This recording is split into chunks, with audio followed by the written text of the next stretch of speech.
Mesdames, Messieurs, bonsoir à toutes et à tous. Merci de votre fidélité au programme de la chaîne africaine de télévision et bienvenue à ce nouveau numéro de votre émission Franc-Parler. Il sera essentiellement question cette semaine de parler politique dans cette émission puisque notre invitée est une femme politique bien connue sur la scène politique nationale. Rokia Ruamba, c'est son nom.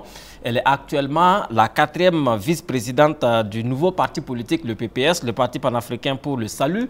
Elle est chargée des relations extérieures et de la diaspora. Madame Ruamba, bienvenue sur ce plateau. Bonjour Paul et Miki Ruamba. Oui. Et merci de me recevoir sur votre plateau. Merci surtout à vous de répondre à notre invitation. Avec vous, nous allons essentiellement parler de votre nouveau parti politique, le PPS. Nous parlerons également des démissions au niveau donc, du MPP, votre ancien parti politique. Nous allons évoquer aussi la situation politique nationale au Burkina avec notamment la transition en cours depuis le coup d'État du 24 janvier 2022. Alors pour commencer, Madame Ruamba, on aimerait bien savoir comment est-ce que vous êtes arrivée en politique. C'est vrai qu'on vous a vu lors des campagnes électorales en 2015. Vous avez donc été élu sous la première législature du président Kaboré, ensuite sous la deuxième législature. Avant cela, dans quel parti politique avez-vous milité? Alors, une très belle question. Oui. À la base, dans la vie, j'étais entrepreneur. Ah oui. Et vous savez que, bon, j'ai souvent dit et répété, la politique, c'est du social. Et du social. Hein. Alors, ce sont ces actions que j'ai menées dans ma localité. Et les gens ont estimé que je pouvais les représenter. Et au temps du CDP, ils m'ont invité à les représenter, ce qui a été fait. Et par la suite, avec l'avènement du MPP, alors j'ai rejoint le 2014, MPP. En 2014, j'ai rejoint le MPP, mais avec la position de présidente de la commission finances au conseil régional du centre-ouest. Et quand je suis arrivée au MPP, évidemment, on m'a mise en position de présidente de fédération MPP du centre-ouest. Et donc, nous avons eu à travailler. Et comme vous l'avez dit tantôt, j'ai été élue une première fois, ensuite le deuxième mandat.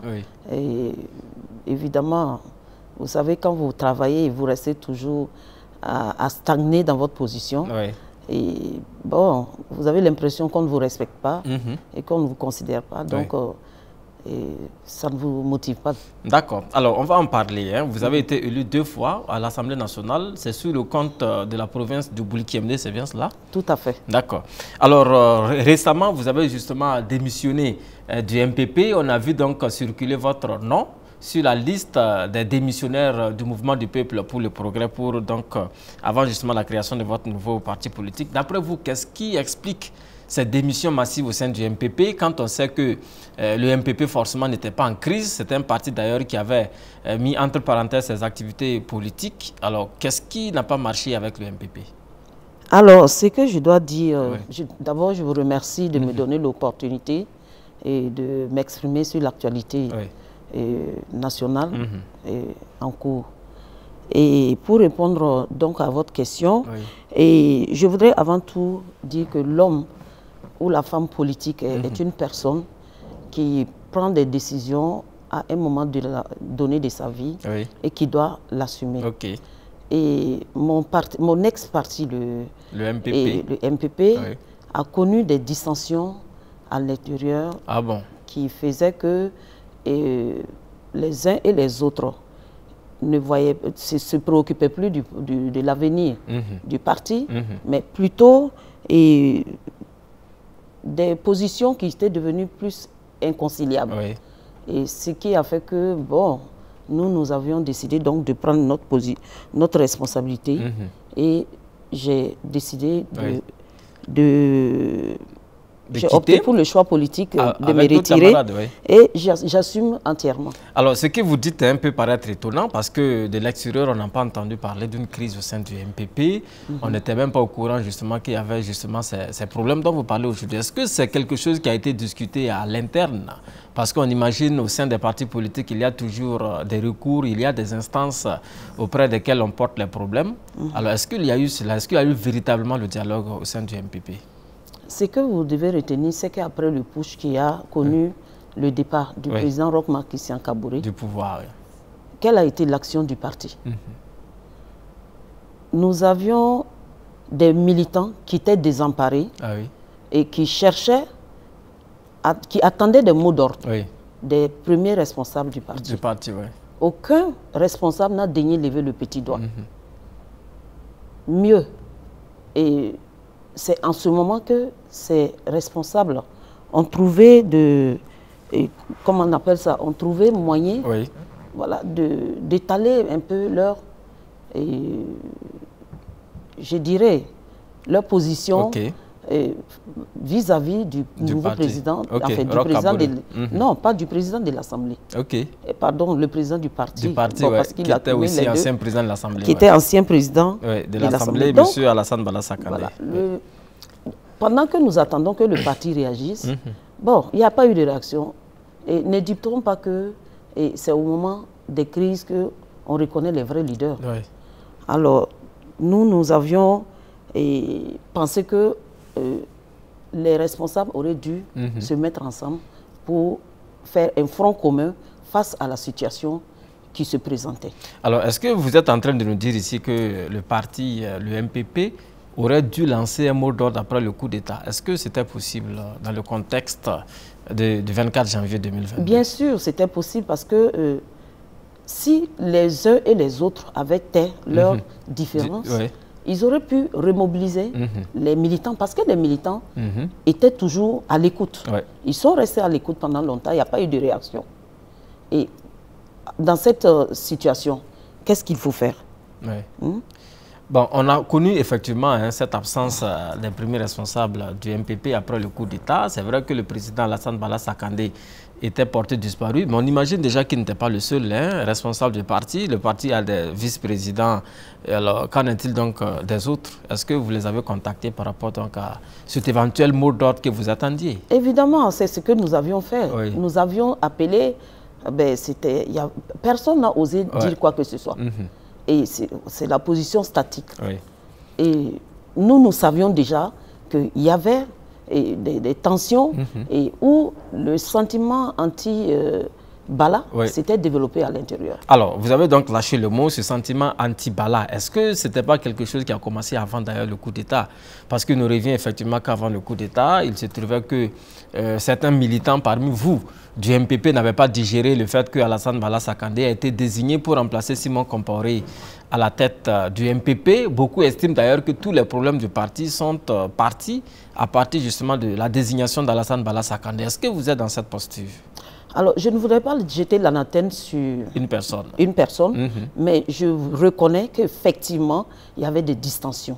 Des distensions vraiment inconciliables. Et où les uns et les autres, je vais parler du niveau supérieur du parti, étaient en train de travailler de telle sorte que ils travaillaient pour écarter Bala Alassane Sakandé. Ah bon? Alors, dans cette cacophonie-là, qu'est-ce qu'il faut faire? Nous avons pris notre responsabilité pour ne pas assister à cela. Donc, vous reconnaissez aujourd'hui qu'il y avait des pro-Bala Sakandé, des pro-Simon Compaoré ou des pro-Roch Kaboré au sein du MPP? Vous savez, personnellement, je n'avais pas de parti pris. Parce que non seulement, moi je relevais beaucoup plus du Boulkemdé, mais au sein du parti en tant que tel, je n'avais pas de problème avec les uns et les autres. Mais vous avez une responsabilité au MPP? J'ai des responsabilités en tant que militante, membre du bureau exécutif et députée, et j'étais dans l'Union nationale des femmes. Mais je dois dire que personnellement, moi, j'ai suivi les trois leaders.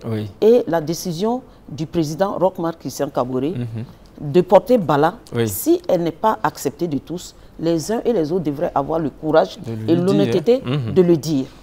Parce qu'on ne peut pas applaudir à un congrès pour ensuite sortir et faire des manigances. C'est de l'hypocrisie selon vous? Bon, je ne dirais pas trop ça. Alors, vous reconnaissez à demi-mot que c'est le président Roch Kaboré qui a imposé la candidature de Bala Sakandé comme l'ont susurré certains militants du parti? Tout ce que je sais, c'est que la désignation de Bala Alassane Sakandé vient du président Roch-Marc Christian Kaboré. Ce n'était pas unanime alors au sein des militants du parti? Ben, Je dirais oui, parce que s'il n'y a pas d'entente, ça veut dire que l'unanimité n'a pas été dégagée. D'accord. Alors, pour ces raisons et bien d'autres certainement que vous n'avez pas évoquées, vous avez décidé collectivement de démissionner donc, du MPP. On a vu circuler une première liste de 54 démissionnaires. Ensuite, c'est parti à 100 et quelques membres du bureau politique national du MPP qui ont claqué la porte. Alors, cette démission est intervenue avant la remise en liberté du président Roch-Marc Christian Kaboré qui était en résidence surveillée depuis le coup d'État du 24 janvier. Beaucoup de gens ont estimé que c'était malséant, c'était indécent de démissionner pendant que le président Kaboré n'avait pas donc toutes ses libertés. Alors, que répondez-vous justement à ces personnes-là qui pensent que vous avez manqué de morale en politique? Alors, ce que je dois vous dire, Paul Miki Wamba, c'est qu'on nous fait un mauvais procès. Ah bon? Et vous savez, je pense que eux qui ont décidé de décagnoter Alassane Bala Sakandé, avant même la libération du président Roch-Marc Christian Kaboré, ils n'ont pas attendu que le Roch soit libéré pour l'enlever. Et ils étaient dans leur complot. Et mieux, ça a été visible, vous avez vu même sur les chaînes de télé, où il y a eu des propos qui ont été tenus. Mais j'avoue que ces propos ont été appréciés et soutenus par des personnalités du MPP, pas des moindres. Et donc, moi, je pense que si tel est que le président Roch devrait sortir avant que nous démissionnons, ils auraient aussi à leur tour patienté, attendre que le président Roch sorte pour qu'il décide maintenant de passer à un congrès et puis enlever Alassane Bala Sakandé. Je dois dire même que l'avènement du PPS a contribué même à taire les ambitions de ces caciques du parti qui véritablement voulaient que Alassane Bala Sakandé dégage. Ok, alors on va justement parler donc moi je pense que le bureau actuel présidé par Alassane et les militants qui nous soutiennent devraient nous féliciter. Parce que nous avons réussi à les amener à terre leurs différends. D'accord. Alors, on va parler de la création du PPS, votre nouveau parti politique. Mais en attendant, est-ce que vous avez toujours des relations que vous entretenez avec vos anciens camarades du MPP, puisque le parti reste encore un parti politique qui existe, qui a effectivement son bureau politique en place. Est-ce que vous avez encore des relations avec les militants restés au MPP? Alors, je dois dire que nous ne sommes pas en belligérance avec les militants. Il n'y a pas d'animosité. Il n'y en a pas d'animosité. Nous sommes de différents bords politiques, mais nous restons et nous demeurons des filles et des fils du Burkina Faso. D'accord. Alors, après justement cette démission collective du MPP, beaucoup de gens avaient déjà annoncé la création d'un nouveau parti politique par les démissionnaires, comme cela d'ailleurs avait été le cas en 2014 lorsque vous avez aussi collectivement démissionné du CDP pour créer donc le MPP. Eh bien, ces choses faites depuis samedi dernier, vous avez porté sur les fonds baptismaux un nouveau parti politique qui s'appelle donc le PPS, le Parti panafricain pour le salut. Alors, est-ce que vous pouvez nous parler de l'idéologie de ce nouveau parti politique? Est-ce qu'il a une idéologie différente de celle du MPP? Quand on sait que, à l'occasion de l'Assemblée générale constitutive, vous avez déclaré qu'il s'agit aussi d'un parti social-démocratique. Alors, avant d'y aller, je voudrais donc vous rappeler que le PPS a été constitué par des personnes issues de plus de 10 formations politiques. Pas seulement le MPP. Pas seulement le MPP. D'accord. Voilà. C'est des personnes qui se sont engagées pour porter le PPS. Alors, l'idéologie. L'idéologie, c'est la social-démocratie. D'accord. Et qui prône les valeurs de liberté, de justice, de solidarité et de droit. Et comment on appelle ça? Et tout comme dans les grandes nations comme l'Allemagne, et le Québec et le Canada. Voilà, donc nous prenons pour la liberté et l'expression. Alors aujourd'hui, on se pose la question de savoir pourquoi quitter un parti social-démocratique pour se retrouver dans un autre parti social-démocratique que vous créez. Alors, est-ce que ce n'est pas aberrant? Non, j'estime que ce n'est pas aberrant, puisque nous pensons que nous avions notre mot à dire. Et nous sommes la solution. Le PPS est la solution. Et aux camarades militants, au peuple qui ne peut pas s'exprimer dans un parti comme, par exemple, les grands partis que nous venons notre ex-parti. Ouais, de citer, ouais. Alors, nous avions créé le PPS, qui est la propriété du peuple. Ce n'est pas un parti où la liberté d'expression n'existe pas. Et c'est un parti qui prône pour des valeurs d'échange, des valeurs... bon, je veux dire tout simplement que le PPS n'est pas une propriété d'une élite politique. Ce n'est pas encore moins une propriété des cadres. Oui, ce n'est pas pour une minorité d'un parti. Vous l'avez créé pour le peuple. Pour le peuple. D'accord. Et nous sommes tous des personnes venues de partis différents et même des gens qui n'ont jamais fait même la politique. La politique, il y a des lobbyistes qui se sont intéressés. D'accord. Parce que, bon, voilà, ils pensent que nous sommes la solution pour qu'eux aussi puissent faire leur part à nos côtés. Alors, votre parti politique s'appelle le Parti panafricain pour le salut. Alors, on a justement l'adjectif panafricain. Est-ce que cela est à dire que vous pensez effectivement mettre en place des sections à l'international? Parce que qui parle de parti panafricain parle justement de partis implantés dans plusieurs pays africains. Est-ce qu'il y a cette perspective dans votre agenda? Alors, nous sommes d'abord un jeune parti. Oui. Nous sommes en train de nous implanter. Au Burkina, au Burkina, nous venons de faire notre assemblée générale que vous aviez constaté le week-end.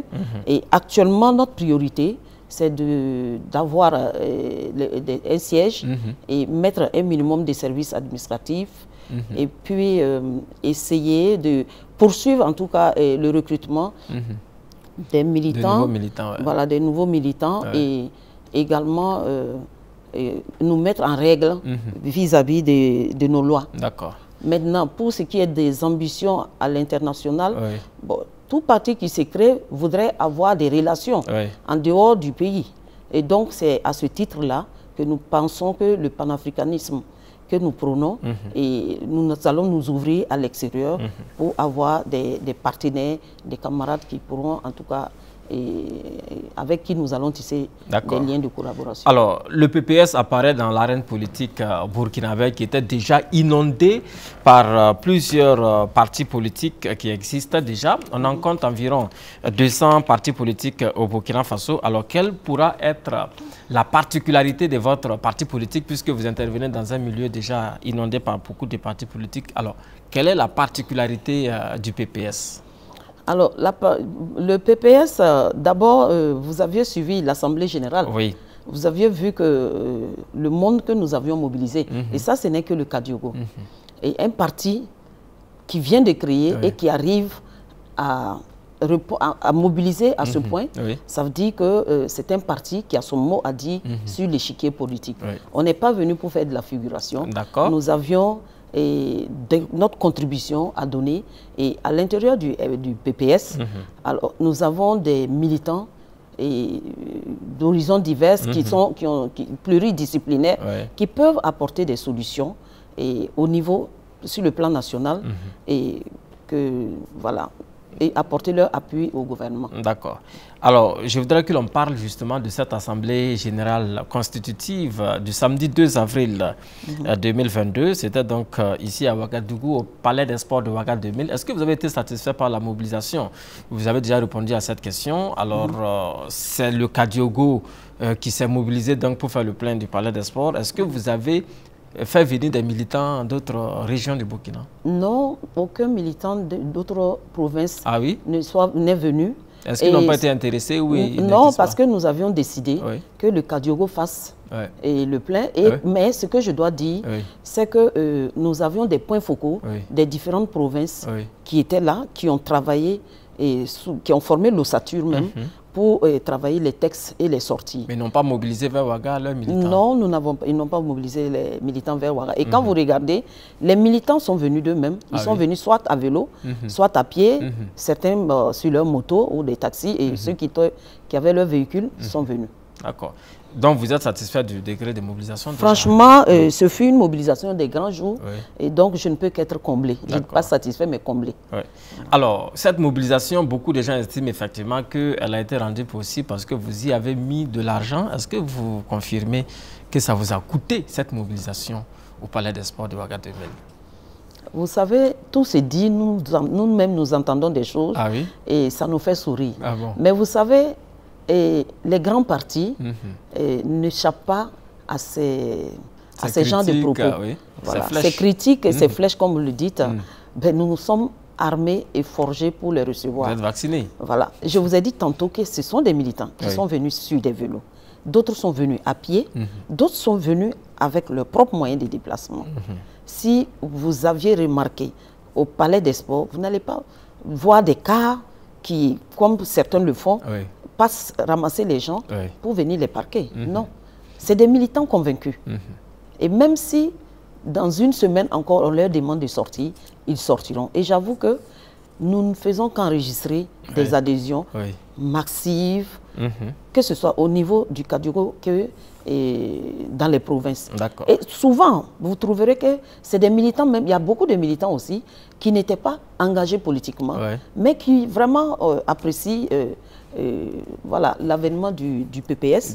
Ils pensent qu'ils peuvent trouver la solution, en tout cas au sein du PPS. Alors, justement, votre parti politique s'appelle le PPS. C'est un sigle qui correspond effectivement à un mariage traditionnel ici en Afrique. Est-ce que ce n'est pas un peu gênant de faire cette confusion entre le PPS, parti politique, et puis le PPS, comme on l'appelle donc chez nous, qui est le mariage traditionnel? Il y a eu beaucoup d'humour. Ou bien il y a un lien avec votre parti? Non, il n'y a pas de lien. C'est une coïncidence. C'est une coïncidence. Et parce que le nom, ça a été une inspiration, voilà, des membres du directoire. Et donc, alors, nous l'avons adopté sans véritablement nous rendre compte qu'effectivement, le PPS, comme on, voilà, ça correspondait aux PPS qui se font couramment le mariage entre voilà, les salutations ou les présentations dans des familles. Donc, ça n'a absolument rien à voir. Voilà, c'est un choix. Alors, je voudrais que vous parliez un tout petit peu de votre nouveau président, qui n'est autre que M. Abdoulaye Mossé, qui était donc vice-président de l'Assemblée nationale. C'est un cadre de l'ancien parti du MPP, député également. Alors, qu'est-ce que vous pouvez dire sur sa capacité justement à diriger ce nouveau parti politique que vous avez porté sur les fonds baptismaux? Parce que j'imagine déjà que vous connaissez très bien Abdoulaye Mossé. Ben oui, je le connais très bien. En plus, c'est mon esclave. Alors, je l'ai connu, Abdoulaye Mossé, au sein du MPP. Du MPP, oui. Mais avant ça, il a milité dans d'autres formations politiques. Et je le sais très, très proche du président Roch Marc Christian Kaboré. Il a lui-même reconnu. Voilà, qui lui fait entièrement confiance. Et tout acte qu'il pose, je suis convaincu que ce ne sont pas des actes qui iront contre le président Roch Marc Christian Kaboré. Et bien que le parti soit créé sans qu'il puisse échanger même avec le président n'est au courant de rien. Ah oui? Non, il n'est au courant de rien parce que bon, il était inaccessible, on ne pouvait pas l'avoir et tout. Mais nous avions pris en tout cas notre responsabilité de créer ce parti. Et je sais que personnellement, je l'ai rejoint parce que c'est un grand mobilisateur. Que vous l'aimiez ou pas, Abdoulaye Mossé, il a du charisme. Et il a du charisme et il mobilise les hommes et les femmes autour de lui. Quand vous remarquez... C'est un homme politique achevé. Oui, c'est un homme... Enfin, c'est un homme politique. Je ne dirais pas achevé, je ne sais pas achevé dans quel sens, mais je pense que c'est un homme politique rompu. Il a des bonnes idées et il a des bonnes stratégies, mais... Pour couronner tout ça, il a cette capacité de mobiliser. Et vous savez que la politique, ce sont les hommes. Quand vous n'avez pas les hommes, vous ne pouvez pas décoller. Alors, donc, à ce niveau, je pense que c'est vraiment un gros avantage. Et en plus, c'est quelqu'un qui est à l'écoute et qui accepte facilement faire des concessions. Et avec lui, les débats ne tirent pas long. Ok, alors au-delà de Abdoulaye Mossé, il y a d'autres cadres, ex-cadres du MPP qui étaient bien connus et qui ont justement démissionné aussi à la grande surprise de l'opinion publique pour rejoindre votre nouvelle formation politique, le PPS. Est-ce que vous pouvez en citer quelques-uns sur qui vous faites confiance justement pour lancer ce parti politique en dehors d'Abdoulaye Mossé? En dehors d'Abdoulaye Mossé, je le dirais, pour tous ceux qui me connaissent savent très bien que je voue une entière confiance au ministre et Ousmane Nakro. Ousmane Nakro, oui. Voilà, qui est un ami, un frère, avec qui nous avions travaillé au MPP, puisqu'il étant du centre-ouest. Je vous avais dit tantôt que j'ai été président de la fédération. Tout à fait, oui. Et dans ce cadre, nous avons vraiment collaboré. Et notre collaboration s'est toujours merveilleusement très bien passée. Et c'est une collaboration qui a été gagnante à tous les niveaux. Et donc, je pense que Ousmane Nakro et Mossé, moi, je pense que ça fait vraiment il y en a d'autres, un trio gagnant déjà. Mais membres du BPN, effectivement, il y a aussi d'autres cadres, comme par exemple Nabien Nimaye, qui fait des merveilles dans sa localité. Dans sa région, et il y a également Hervé Konaté, qui est le député maire de Orodara. Et tout le monde sait très bien qu'il a le contrôle de Orodara. Et c'est d'ailleurs les voix de Hervé Konaté et Nyumo Dissa qui ont permis à leur ex-parti d'avoir un député supplémentaire sur la liste nationale. Donc, si vous remarquez, il y a aussi Léon Sanou, qui est du Oué, et qui fait aussi un gros travail de mobilisation et un cadre au sein du MPP. Et je ne vais pas oublier le député maire de Sendou, et Ouattara, qui fait aussi, tout le monde le sait très bien, qui fait toujours le plein. D'accord. Et il est député, maire, donc allons-y comprendre. D'accord. Alors, on a compris justement cela. Je n'oublierai pas mon partenaire et ami, Aboubakar Sanou, voilà, du monde qui, en tout cas, on ne le cite plus encore parmi les ancien président du conseil régional. Ancien président du conseil régional. de la boucle du Moufoun. Alors, justement, au regard de la situation actuelle du Burkina, marquée par l'insécurité, il y a beaucoup de gens au sein de l'opinion qui ont estimé que la priorité n'était pas la création d'un parti politique, la priorité n'était pas donc l'animation de la vie politique. Vous, vous êtes né justement dans ce contexte-là. Est-ce qu'il n'y a pas quelque chose de gênant dedans?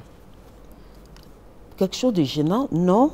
Et je pense que l'objectif de tout parti politique, c'est la conquête du pouvoir. Alors, à côté de cet objectif, un parti politique comme le PPS peut constituer, en cette période difficile, une force de proposition pour le pouvoir en place. Pour ce faire, et dans le cadre de la crise humanitaire que connaît notre pays.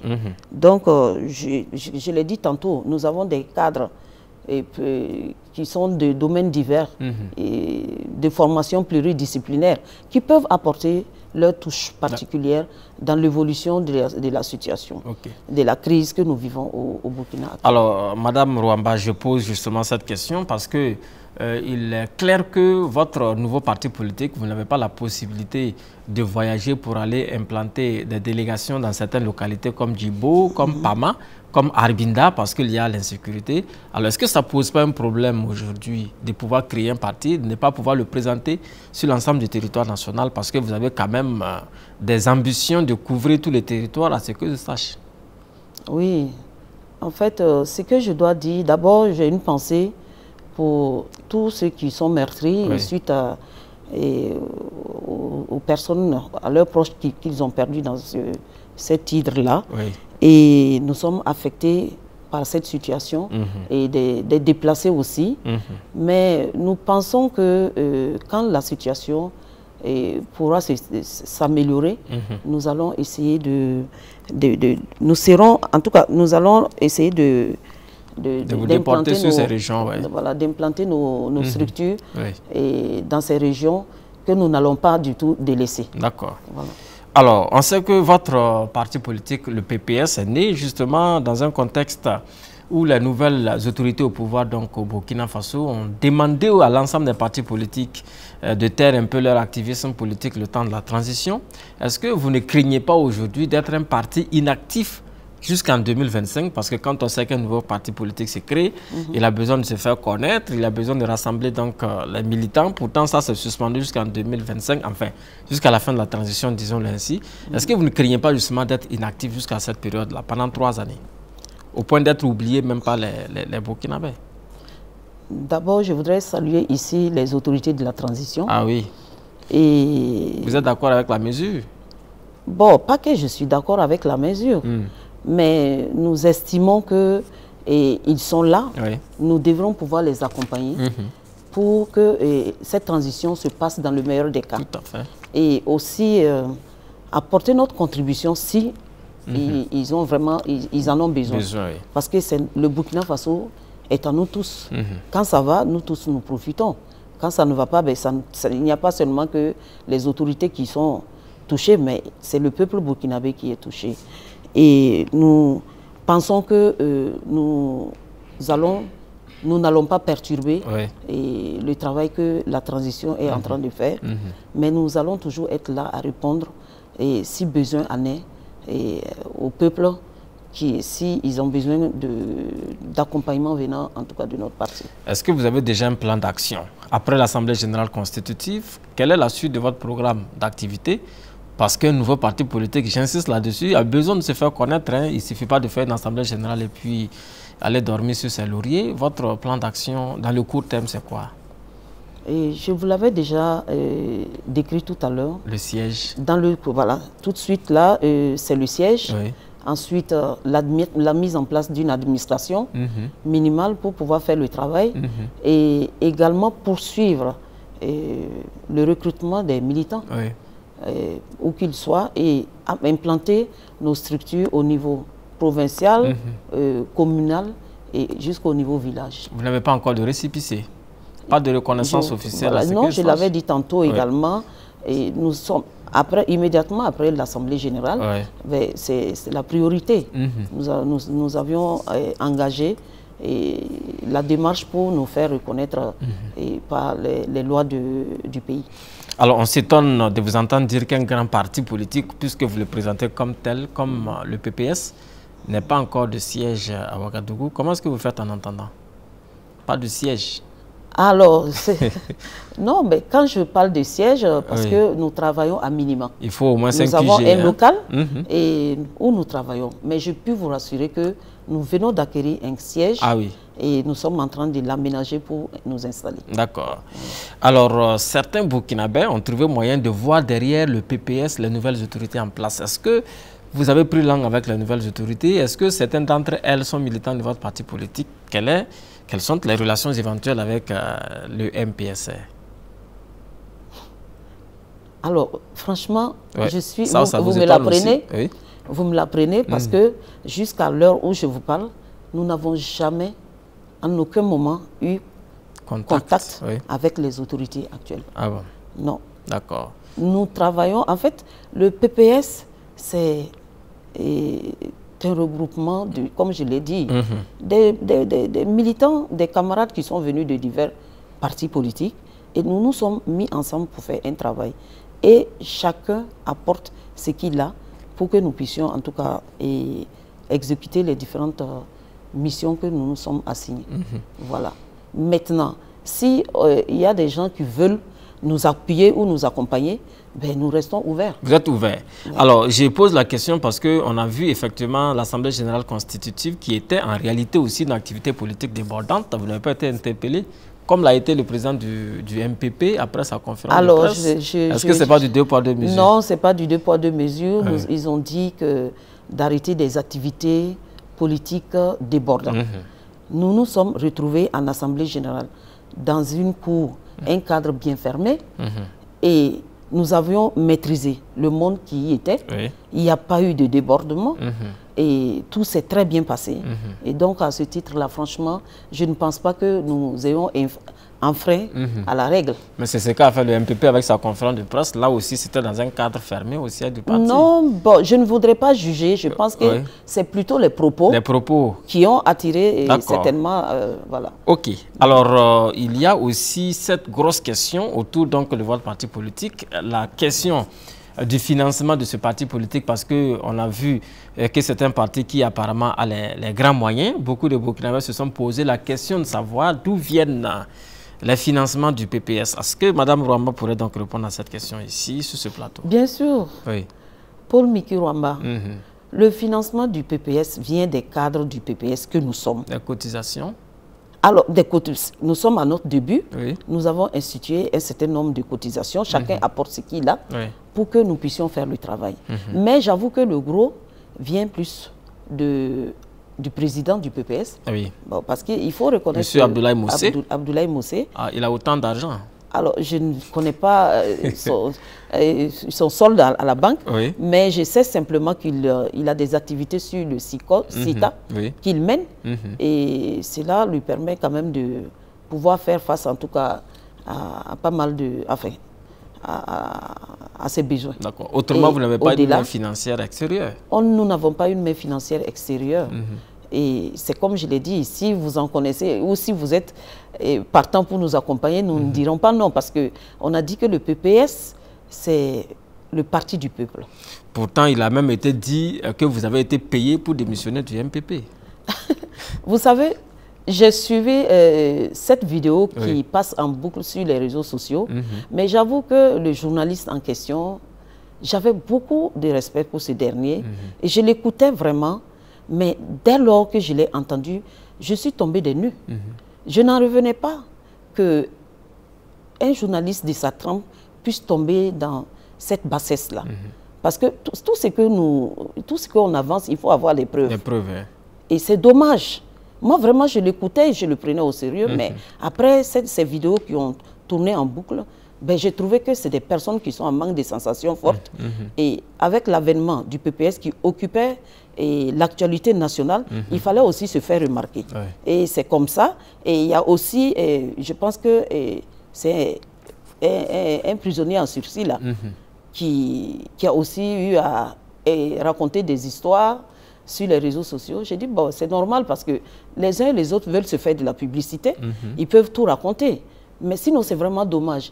Et ce qui se raconte, si c'était vrai, il n'y a pas un seul député qui allait rester. Parce que tous les députés, pratiquement, sont endettés. S'il y avait de l'argent à partager, je crois qu'on allait recevoir tous les 127 députés au sein du PPS. Donc, je vous laisse deviner la suite. Mais est-ce que vous n'allez pas donc vous lancer dans des démentis? Parce qu'en réalité, il y a eu toutes ces accusations, mais le PPS n'a pas réagi. Vous savez... Qui ne dit mot consent? Non, moi je ne dirais pas ça comme ça. Ah oui? On ne lapide pas un arbre qui ne porte pas de fruits. Et dès lors que nous avions fait notre assemblée générale et que des flèches nous venaient de partout, nous avons compris que nous étions sur la bonne voie. Nous étions sur le droit chemin. Parce que quand ce n'est pas bon, les gens n'en parlent pas. Et du coup, les uns et les autres nous faisaient de la publicité gratuite. Aujourd'hui, le PPS, on entend parler du PPS jusqu'au dernier hameau de culture. Voilà. Tout simplement parce que des gens ont pris un malin plaisir à nous discréditer, à nous vilipender. Et alors, je pense que quand vous êtes déjà grand, à la naissance, ça ne sert à rien de boxer des gens qui sont déjà à terre. D'accord. Alors, je voudrais que l'on parle à présent des ambitions électorales de votre nouveau parti politique, le PPS. Alors, les prochaines élections générales au Burkina Faso se profilent donc autour de 2025, si on doit tenir compte de la durée de la transition qui pourrait prendre 36 mois. Alors, quelles sont vos ambitions justement en allant aux élections, aux prochaines élections? Parce que je suppose que vous allez donc aller aux élections. Vous voulez donc le pouvoir, j'imagine, des députés également? Tout à fait. Vous l'avez dit. Oui. Parce qu'on ne crée pas un parti comme ça et avoir autant d'adhérents pour rester. Nous ambitionnons en tout cas accéder au pouvoir d'État. Oui. Nous ambitionnons avoir une majorité confortable, je dis bien confortable, à l'Assemblée nationale pour nous affirmer, pour enfin nous exprimer, parce que je l'ai dit tantôt, il y a généralement dans certains... Bon, je vais dire, notre ex-parti politique, le MPP, nous avions collaboré, mais ce que nous avions retenu, il y avait des ouvriers et il y avait voilà, des cadres. Et ce sont les ouvriers qui travaillent et les cadres en profitent. En profitent. Mais vous n'arrivez pas... Parce que quand vous êtes en contact avec les populations, alors vous les écoutez, vous rêvez avec eux, ils ont des besoins, vous prenez pour le développement local, mais puisque vous n'êtes pas au devant des choses, votre mot ne passe pas, qu'est-ce que vous pouvez faire? Donc, c'est de frustration en frustration, et les populations, au bout du compte, ne vous font plus confiance. Et donc, c'est un peu difficile. Alors, nous pensons qu'aujourd'hui, nous sommes dans une situation où nous allons pouvoir répondre à nos populations. Nous allons pouvoir, en tout cas, poser des actes, puisque nous sommes proches d'eux, nous connaissons leurs préoccupations et leurs besoins. Et nous allons pouvoir, en tout cas, les accompagner si Dieu nous prête longue vie et voilà, et la victoire. Alors, le PPS qui vise donc la magistrature suprême, est-ce que déjà vous avez votre champion connu comme tel qui va être candidat à la présidentielle? Pour l'instant, nous sommes en train de travailler, nous enregistrons les adhésions et nous n'avons pas un candidat désigné. Et ce n'est pas à l'ordre du jour pour le moment. Nous allons implanter notre parti. Nous avons suffisamment de temps et on a quand même jusqu'à 3 ans encore devant nous. Et sinon 2 ans et quelques devant nous. Donc je pense que ça viendra. Ce n'est pas la priorité pour le moment. Est-ce que vous êtes sûr de pouvoir percer au sein donc de cette arène politique marquée par des grands partis politiques? Il y a toujours le MPP qui, quoi qu'on dise, reste un grand parti au Burkina. Il y a aussi le CDP. Qu'est-ce que vous comptez faire concrètement justement pour surplomber tous ces partis politiques qui ont une longue expérience en matière donc de politique et surtout en matière de gestion du pouvoir d'État? Je cite ces 2 partis politiques parce qu'ils ont géré le pouvoir d'État. Alors, ce que je dois vous dire, Paul Mikirouama, vous dites qu'ils ont l'expérience en matière de gestion de la chose politique. Oui, le CDP et le MPP. Le CDP et le MPP. C'est de grands partis, madame. Mais il a fallu qu'ils fassent leurs preuves sur le terrain pour enregistrer ces expériences. Mais dites-vous qu'ils ne l'ont pas fait seuls. Nous y étions aussi avec eux. Nous avons appris. Nous voulons nous affirmer maintenant. On dit, je ne dis pas bon gré, mal gré, je dirais que le coup d'État est venu mettre les compteurs à zéro. Et j'avoue qu'aujourd'hui, où je suis convaincu que mon parti, le PPS, est le plus grand parti devant tous ces partis. En l'absence d'élections, comment est-ce que vous pouvez en l'absence des élections, je suis optimiste et je sais ce que je peux apporter, je sais ce que mes camarades peuvent apporter et c'est eux qui faisaient la grandeur des autres partis. Et quand ils quittent ces partis et on se met ensemble, vous comprenez que, comme on le dit souvent, il n'y a pas match. Alors, quand on regarde la composition des cadres qui constituent votre parti politique, est-ce que vous avez le sentiment que vous avez ratissé large sur l'ensemble des régions du Burkina? Est-ce que les régions sont déjà représentées dans les bureaux? Oui, toutes les régions sont représentées au sein du parti. Ah oui? Oui, toutes les régions sont représentées. Même le Sahel, l'Est? Oui, même le Sahel, l'Est, tout est représenté. Le Centre-Nord? Tout, ah oui. Sans exception. Je vous le dis. Oui. Voilà. En fait, ce sont des anciens camarades, des gens aussi qui ont fait leur pas. Et vous savez, nos aînés, ils ont fait leur pas, ils ont fait leurs preuves, ils ont occupé tous les postes possibles, de député à ministre, à directeur général. Tout à fait. Mais je pense quand même qu'à un moment donné, il faut savoir faire de la place à la nouvelle génération. Nous, si nous ne nous approprions pas cette position aujourd'hui, dans 8 ans, ce sont nos petits frères qui viendront nous bousculer. Il faut que nous prenions notre destin à main. Si on ne nous donne pas, nous allons nous-mêmes nous allons nous imposer sur l'arène politique et ils vont aussi nous sentir. Mais je ne pense pas que... je veux dire que nous ne sommes pas en belligérance, mais en tout cas, nous allons travailler de sorte à ce qu'ils sachent que, jeunes que nous sommes capables et nous sommes à la hauteur et nous allons leur faire... Comme l'avait fait le MPP en 2014, absolument, en 2015. Absolument. Mais le MPP, c'est la jeunesse qui a fait le MPP. Et malheureusement, la jeunesse, à un moment donné, ne se retrouvait plus. D'accord. La jeunesse a perdu son repère au sein du MPP. Ok. Donc alors, avec nous, la jeunesse pourra s'affirmer. Vous êtes engagé à positionner les jeunes aussi au sein du parti parce que c'est ce qui manque beaucoup. Je suis moi-même la preuve. Absolument. Et il y a pas mal de jeunes qui sont au sein du parti. Ils sont nombreux, ils pourront vous le dire. Et quand je vous parle d'adhésion, c'est des jeunes qui sont en train d'adhérer. Alors, les anciens partis, ils ont leur génération actuellement, il y a beaucoup qui ne peuvent plus... Voilà. Ils ne peuvent plus courir comme les jeunes. Ah oui. Si on leur demande de mobiliser même juste pour ne serait-ce qu'une petite salle comme Jean-Pierre Guingané, ça va être difficile. Mais moi, personnellement, si on me demande de faire le plein de Jean-Pierre Guingané, vous en êtes capable? Absolument. Je ferai le recto verso, comme on le disait au MPP. Oui. Voilà. D'accord. Merci beaucoup, Madame Rwamba. Je voudrais que l'on termine cette émission parce que le temps court très vite sur la politique nationale qui est donc marquée depuis plus de 2 mois par le coup d'État du MPSR intervenu le 24 janvier 2022. Alors, vous étiez justement député à l'Assemblée nationale lorsque le coup d'État est intervenu. Qu'est-ce que ça vous fait de perdre brusquement justement vos privilèges, je dirais ainsi, vos attributs de député en un temps 2 mouvements, comme on le dit? Est-ce que ce n'est pas quelque chose de choquant? Alors, ce que je dois dire, moi je n'allais pas parler de privilèges parce que j'étais à l'Assemblée nationale pour représenter des Burkinabés et des populations qui m'ont fait confiance, qui m'ont mandaté. Alors, à la base, je vous ai dit tantôt que j'étais entrepreneur. Vous savez, où gagner de l'argent.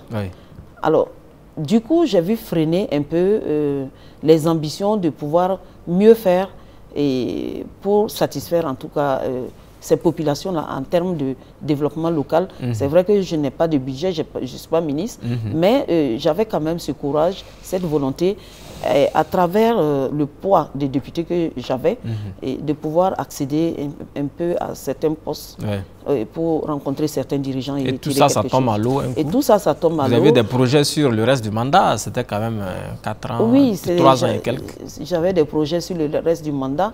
On dit l'homme propose, Dieu dispose. Et je me suis dit, pendant l'insurrection, c'est des gens qui étaient là, ils n'ont pas terminé leur mandat. Tout à fait. Et le mandat a été interrompu. Nous, c'est nous qui étions là. Aujourd'hui, c'est notre tour, il faut qu'on l'accepte. Et voilà, il n'y a pas 2 solutions.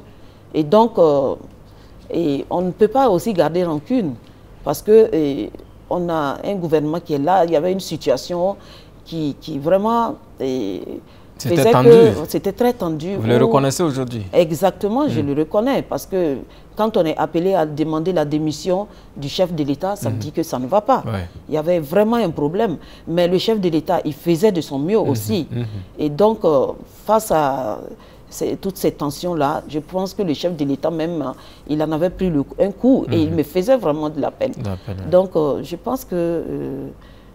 voilà, je l'ai accepté avec beaucoup de philosophie et j'ai même accepté et souhaité que, voilà, comment on appelle ça, le nouveau gouvernement puisse en tout cas avoir les coudées franches pour nous aider à sortir de cette situation de terrorisme. D'ailleurs, le chef de l'État, le 1er avril, a pris l'engagement de nous revenir dans 5 mois. Tout à fait. Et j'ai prié Dieu et les membres de nos ancêtres, qu'ils puissent leur donner la force et le courage d'y arriver. D'accord. Alors, c'est vrai, vous avez donc perdu le pouvoir, on a dit, après donc le coup d'État, puisque vous étiez donc militante du MPP. Aujourd'hui, comment est-ce que vous appréciez la marche de la nation sous le MPSR depuis le 24 janvier? Est-ce que vous avez le sentiment que les choses vont mieux ou les choses vont de mal en pis? Alors, je dirais que le MPSR fait de son mieux. Et il faut seulement noter que le terrorisme a changé de paradigme. Et donc, il leur est un peu difficile, malgré les efforts qu'ils mènent sur le terrain. Et ils sont confrontés à certaines difficultés. Ben, je pense que à chaque situation, ils essaient aussi de s'adapter. Et je pense que ils pourront trouver la solution nécessaire. Vous êtes optimiste? Je suis optimiste, puisque le président l'a dit. Et il nous a donné rendez-vous dans 5 mois. Et franchement, je ne peux que louer et prier pour les accompagner afin qu'ils réussissent. Parce que c'est plus important pour nous. Et si c'est le contraire qui se produit? Oh, ce serait vraiment dommage.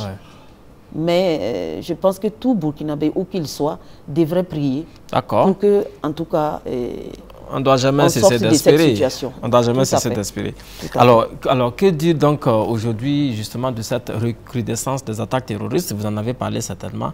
Ici au Burkina Faso, on a vu, les militaires ont pris le pouvoir. On s'attendait à ce qu'il y ait un recul net du terrorisme. Aujourd'hui, vous avez dit également, on a l'impression que les terroristes ont changé donc de stratégie, les modes opératoires varient, on a le nombre de personnes déplacées internes qui augmente, on a atteint aujourd'hui presque 2 millions de nos compatriotes qui ne vivent plus chez eux par la faute du terrorisme. Alors, quelle est votre appréciation générale, votre lecture?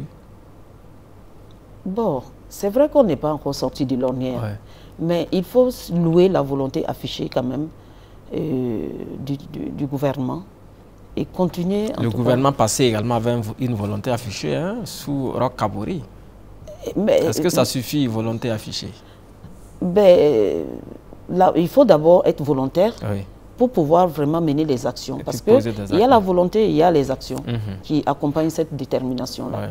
Donc, c'est vrai que même le gouvernement passé, il y avait la grogne, mais avec le nouveau gouvernement qui était venu, bon, nous, en fait, personnellement, j'y croyais. Bon, malheureusement, les choses ne se sont pas bien passées, mais je pense quand même qu'on devrait pouvoir quand même espérer avec ce gouvernement qui est là. D'accord. Franchement, on n'a pas d'autre choix que de gagner ce combat. Absolument. Alors, on va Et il faut que le gouvernement, le Premier ministre à travers ce gouvernement, se dise qu'il a un gouvernement de combat. Il ne faut pas qu'il se cantonne à autre chose qui vont les dévier de leur objectif. Le terrorisme et la vie chère. Ils doivent vraiment en faire leur priorité. Et vraiment mener des actions qu'il faut pour répondre aux attentes des Burkinabés. D'accord. Alors, vous étiez membre de l'Assemblée nationale qui a été dissoute après le coup d'État. Aujourd'hui, on a une Assemblée législative de transition qui a été mise en place depuis quelques semaines et qui fonctionne déjà avec ses 71 membres. Alors, c'est la 9e législature au Burkina. Qu'est-ce que vous avez comme appréciation à faire de la composition de cette Assemblée législative de transition? Alors, l'Assemblée nationale de la transition, l'ALT, a validé son mandat. Ils ont élu leur président et je crois même qu'ils ont, adopté leur règlement. Et ils ont une feuille de route. Et tout ce que je peux leur souhaiter, c'est de leur souhaiter un très bon mandat. Voilà, et qu'ils puissent en tout cas satisfaire les Burkinabés. Est-ce que vous pensez qu'ils pourront terminer les chantiers que vous avez abandonnés, vous, députés? Vous savez, chacun vient, imprime sa marque et part. On ne peut jamais finir voilà, de réaliser les objectifs que nous nous assignons pour tout un peuple et pour un pays. Donc, à chaque jour vient son lot de nouveautés et qui nous permet d'actualiser, d'aménager et de réaménager. Donc, je pense ils feront ce qu'ils peuvent et puis voilà, ceux qui viendront pourront prendre la machine. Et comme on l'a dit, l'administration, ou du moins, c'est une continuité. Ok, un dernier mot justement concernant le gouvernement du Burkina Faso qui a été donc mis en place aussi après le coup d'État qui est dirigé par le professeur Albert Ouedraogo. Ils sont 25 ministres nommés à ces différents postes donc, de responsabilité. Est-ce que vous pensez que c'est une équipe qui sera à la hauteur donc, de la tâche qui l'attend, notamment la question sécuritaire et les autres défis que vous avez évoqués? Alors, ce que je dois dire, c'est que le gouvernement est déjà à l'œuvre. Et les ministres qui ont été désignés, et je suppose qu'ils n'ont pas été choisis au hasard. Alors, c'est des gens qui peuvent véritablement apporter leur contribution. Et je crois en eux, je crois que le Premier ministre et son gouvernement, que je dirais, de combat, parce qu'il faut qu'ils voient ça de cette façon, pourront véritablement asseoir des bases de solutionnement aux préoccupations des Burkinabés.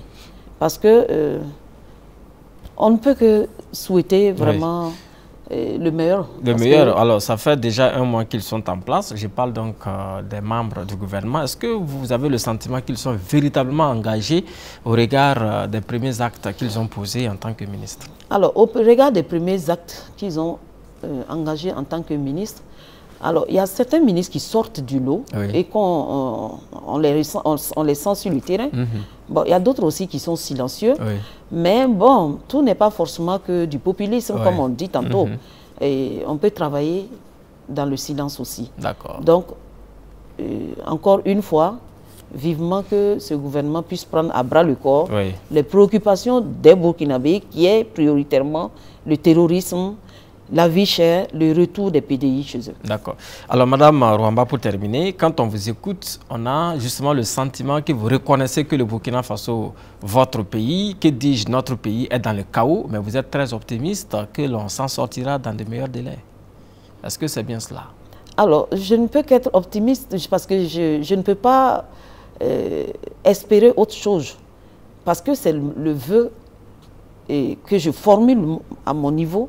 Et donc, je ne peux qu'être optimiste et continuer aussi dans la prière parce que vous savez, je suis une croyante et nous sommes dans un mois de piété. Absolument. Et donc, chaque jour que Dieu fait, bon, nous continuons dans la prière et nous espérons que ceux qui ont été choisis travailleront pour les intérêts des Burkinabés, mais pas pour leurs propres intérêts. Ok, même le président a demandé de prier. Voilà, exactement. Le président l'a demandé. Et déjà,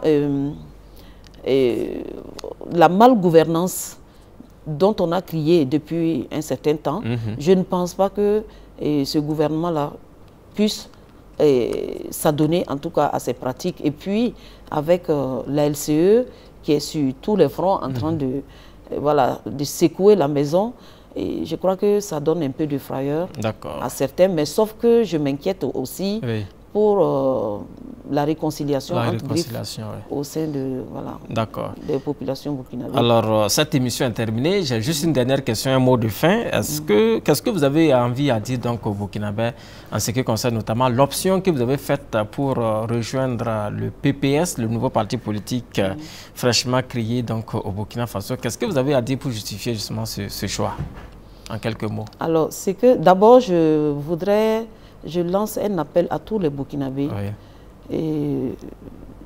des villes, des campagnes, même de la diaspora, à se serrer la main, tenir la main pour pouvoir faire face à cette hydre du terrorisme. Voilà. Sans laquelle aucune action je dirais politique ne puisse se mener sur le terrain. Et je voudrais donc saluer aussi tous les musulmans, les catholiques qui sont dans la piété et que Dieu agrée et que accepte les bienfaits de ce mois afin que la paix règne définitivement au Burkina. Et pour terminer, j'invite tous les Burkinabés épris de paix, de justice, de liberté et de solidarité à nous rejoindre au PPS, où ils auront leur mot à dire parce qu'au PPS, c'est la communication qui règne. La liberté d'expression. La liberté d'expression au PPS. Et au PPS, ce n'est pas des groupuscules qui tiennent le pouvoir, mais c'est le peuple qui va s'approprier son PPS, le Parti panafricain pour le salut. Merci beaucoup, Madame Rokia Rwamba, d'avoir accepté notre invitation pour cette émission Franc-Parler qui arrive donc à sa fin. Merci d'être passé sur ce plateau. Je rappelle donc aux téléspectateurs que vous êtes la 4e vice-présidente du PPS, le Parti panafricain pour le salut. Vous êtes chargée des relations extérieures et de la diaspora. Merci d'être passé à cette émission. Merci. Monsieur Rwamba Paul Miki. Merci. Mesdames, Messieurs, merci à vous aussi d'avoir suivi ce numéro de votre émission Franc-Parler. Notre invité était de Madame Rokia Rwamba du PPS, le Parti panafricain pour le salut. On se donne rendez-vous la semaine prochaine avec un nouvel invité pour décrypter d'autres sujets d'actualité. En attendant, je vous souhaite de passer d'agréables moments en compagnie des programmes de LCA Télévision. Au revoir.